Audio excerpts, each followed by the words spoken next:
Okay, this part of the mini series is about visiting a college and what you should be thinking about when you are going on these visits. So, there's two types of visits you can take. One is a formal visit. These are tours that are typically led by a college student, and during this tour, they provide students with a look into what their facilities look like. If they have like a rec center, a student center, they take a look at dorm rooms, they take a look at lecture halls, and they also just lead students around campus to get a general feel of what campus looks like, how busy campus is. And these tours are actually all scheduled online. And they also, some schools will have visit days, so designated days throughout the year where it's maybe a bigger group of prospective students coming in.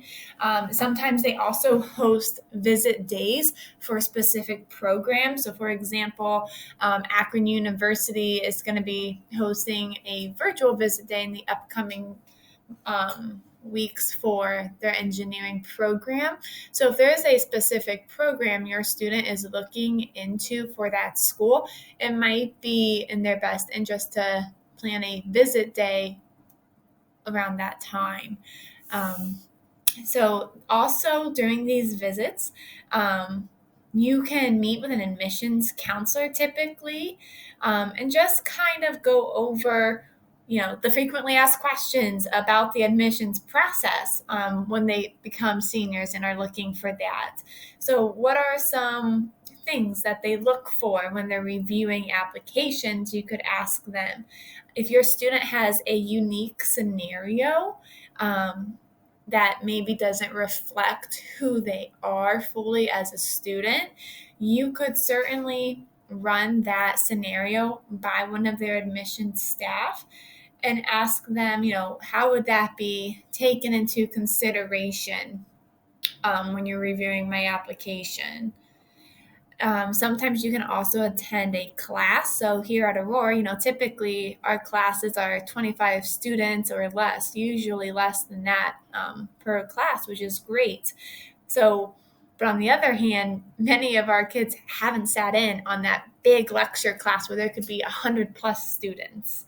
So it might be a good idea to have your student take a look at that and what does that feel like for them and do they like that type of class? Also, when you are with your student going through this tour, it's great if the student really asks the questions because they're going to be the ones attending the university. So, if your student is someone who has a hard time maybe thinking of questions kind of off the top of their head, sit down with them, the day before and start writing out some questions, on the list that they could ask. And also, that's kind of going to guide their listening too. They're going to be listening for answers to the questions that they have written down. So, just a couple things to think about. So, that is what it looks like when you are going to visit a campus formally, and you're going to get, the whole tour from another college student. The next type of visit is an informal visit. So, this is something where it's just more like impromptu.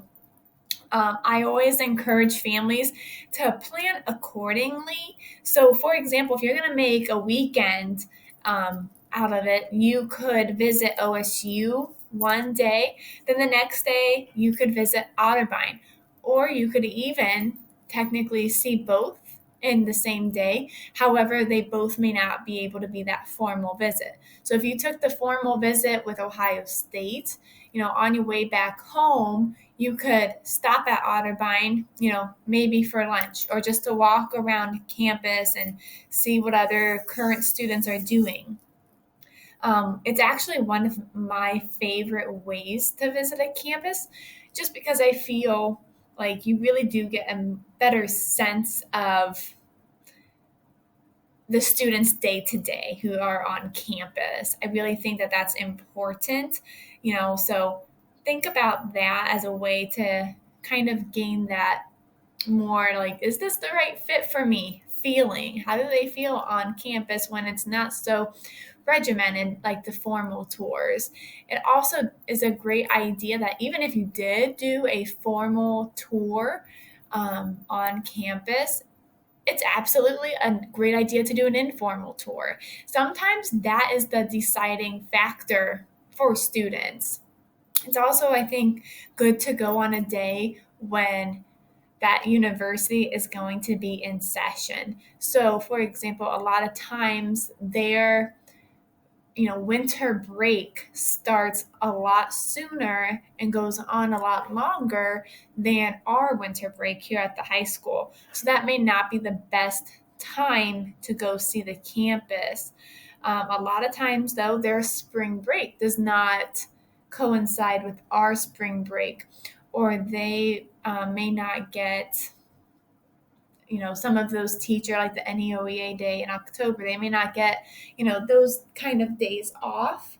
So that would also be a good time to go because you're going to see the hustle and bustle of what's going on campus when everybody is there together. So also keep that in mind. Take a look at the college's schedule before you go down and visit and make a trip. Another great thing to do during these informal things is kind of go to any of the student events. So going to a game, going to a play or a concert, just kind of seeing what is happening and grabbing, a student newspaper as well is really helpful. So that is how you do a kind of like the informal check in with the campus. It's important though, if your student is very interested in attending a university and that university is on the smaller side, a lot of those smaller universities, those privates, they really like to see their students visit campus because that shows them demonstrated interest. They're not applying to this university blindly. So make sure if it's a school that your student is highly interested in applying to, that you are scheduling a formal campus visit as well. Okay, so that is it for how to visit a college campus. And we will be back with another video. Thanks.